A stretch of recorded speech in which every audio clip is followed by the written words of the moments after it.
Excuse me? Yes, hi. Which one of you is Captain Del Monte? It burns us.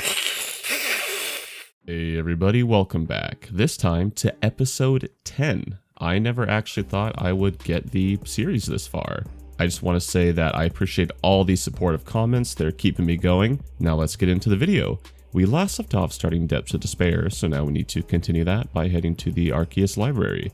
On the way, we need to steal from the fruit stall in the market to satisfy an easy diary task.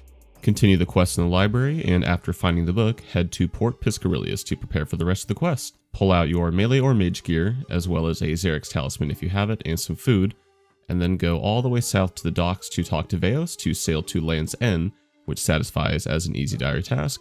Then go all the way east to Crabclaw Caves.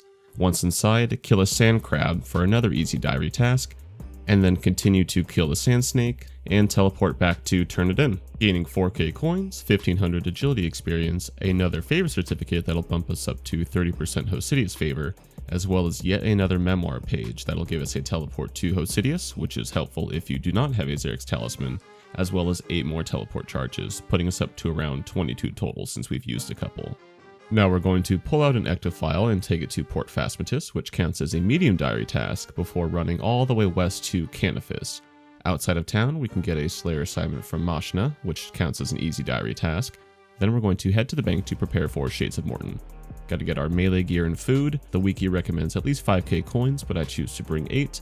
And then during the quest, we'll get 2 Terramin to make the potions, but I decide to bring 2 extra unfinished Terramin potions, which ends up being more than necessary, so don't worry about it. Now let's head south of the Canifis pub, through the Myrku shortcut, all the way south to the Swamp Bodhi, and arrive in Mort'ton. Alright, now we need to go southwest to the southwest side of town. Outside of the building where you start the quest, there are some dead trees. Chop those and use your tinderbox to light some fires, and then once they're done, pick up their ashes to use on the unfinished Terramin potions to make Serum 207. While the fires are burning, search the shelf nearby for the Book of Herby Flax and read it to start the quest. Search the smash table nearby for 2 Terramin and 1 Rogue's Purse. If you recall, during Jungle Potion, I already picked up a spare Rogue's Purse for either the Legends Quest or Zogre Flesh Eaters, whichever it is, so you can drop this one if you already did that. Now pick up the 2 empty vials on the ground, and since the fire should still be burning, we're going to go to the northeast building and fill the vials with water before coming back to pick up the ashes. It's important to note that later on in the quest, there is a group minigame that does have an official world, 377, where everybody can meet up and do the quest together. There is an option of doing it solo on your own, but that requires spending 13k on a Flame Tear hammer, as well as having at least 2 to 4 Flame Tear bracelets, which require Jades and Cosmics, and I don't want to use those right now. So we're going with the group option. The reason I'm bringing this up is because it's actually best to not do the quest on the official world until you get to the stage that requires a group, as other people interacting with the NPCs during the quest can not only cause shades to get into buildings and attack you, but will change their afflicted state and it'll require talking to them multiple times. Anyway, continue the quest up until the point of needing the group, then world hop to 377, then repair the temple up until you get enough sanctity that you can use your Serum 207s on it to get Serum 208s and your olive oil to get sacred oil. Then go finish the quest to get 2000 crafting and 2000 herb lore experience, bumping us up to almost level 30. So now, with those 3 trips we did to Chaos Druids earlier, we can turn our Harlanders into energy potions and our Guams into attack potions and get up to level 30. And if we're short at all, we can actually turn this Book of Herby Flax into the Apothecary in Varrock for another 335 herb lore XP. During the quest, when lighting the Pyrologs, I got 2 red bronze keys, so I actually went into the Shade Catacombs and ended up getting a Mithril Dagger poisoned, as well as 3 silver bars, which are 2 of the best possible loots I could have got from there. Now we're going to head to Lumbridge to make some potions to get level 30 herb lore, and then finish off the easy diary. And because we already have an axe and tinderbox out, we're going to go find an oak tree, chop it, and then light a fire to satisfy an easy diary requirement, and then go down into the basement to finish off level 30 herb lore. We're going to turn our Guams into attack potions using the Eye of Newt pack we bought a long time ago. Then we're going to utilize the RFD chest to buy as many chocolate bars as we have Harlanders, grind those chocolate bars into dust, make our energy potions, and then get level 30 herb lore. It honestly feels a little anticlimactic to be at 30 herb lore, even though it's basically the main thing we've been going for since we got the RD diary cape. Of course, there's the RFD subquest we've been going for, but the diary lamps, the antique lamps, all of those revolved around herb lore, and we're finally here. Let's go finish off those diaries and get some sweet rewards. That means pulling out melee gear to kill a couple low-level enemies, some bread dough to make bread upstairs. Note that at this cooking level, we can still burn it, but luckily we can easily buy some more ingredients from the chest. A water talisman, light source, and rope, as well as many rune essence as you can carry. Now, let's head all the way out of the castle and to the swamp to make some water runes. Crafting water runes will satisfy an easy dye requirement, and note that I'm 33 experience away from level 13, so when we come back to make mud runes for Eyes of Gluffery, I'll get that last experience then. Now, let's go a little bit to the west and go down into the swamp caves to kill a cave crawler. Note that when downstairs, you'll see a wall beast area to the left, and there's a nice little trick to avoid these. Stand 1 square to the east of the wall beast, make sure you have run on, and then click 1 square on the other side of the wall beast, and you'll run right past it without getting damaged. Now kill a cave crawler, do the same wall beast trick to get to the other side, go back up top, now leave the swamp and go north to the trapdoor next to Draenor Jail, go downstairs, kill a zombie, which would be the last diary task, except I ran right by the cook's range earlier where I needed to bake the bread. So we'll be going back to Lumbridge to bake the bread, which coincidentally took 3 tries as I burnt the first 2, so I wouldn't have had enough inventory space in the first place. And now let's go reap those sweet rewards. Go out of the castle to talk to Hideous Cosaintus to receive your Lumbridge diary ring and lamp, which we'll use on Herblord to get 2500 experience. And remember that the diary ring can cast 30 free low alchs per day, so it's helpful to bring wherever you go because you could just low alch something instead of dropping it, and that way you get a little bit of cash as you go along.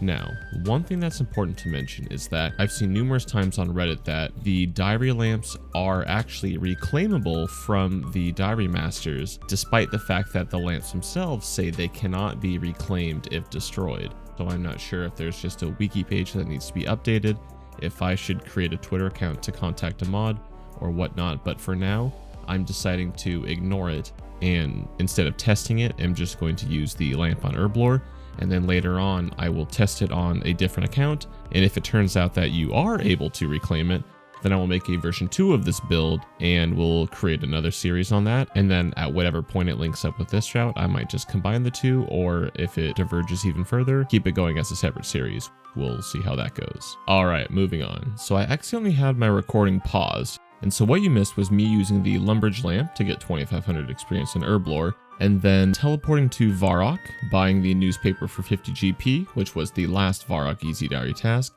then going to Toby, getting the Varrock rewards, using that lamp for 2500 XP on Herblord, bumping me to 33, and then taking the Diary of Herby Flax southwest to the Apothecary for 335 herb experience, and now we're at the bank. You're all caught up, let's get going.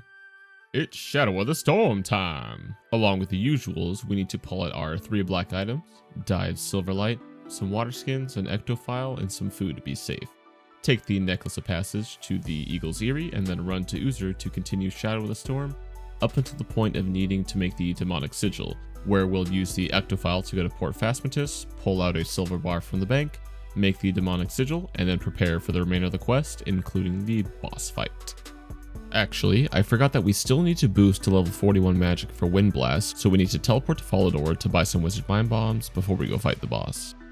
Now we need to pull out all our magic here, and finally we can start using the death runes that we've saved up for so long. Currently have 900.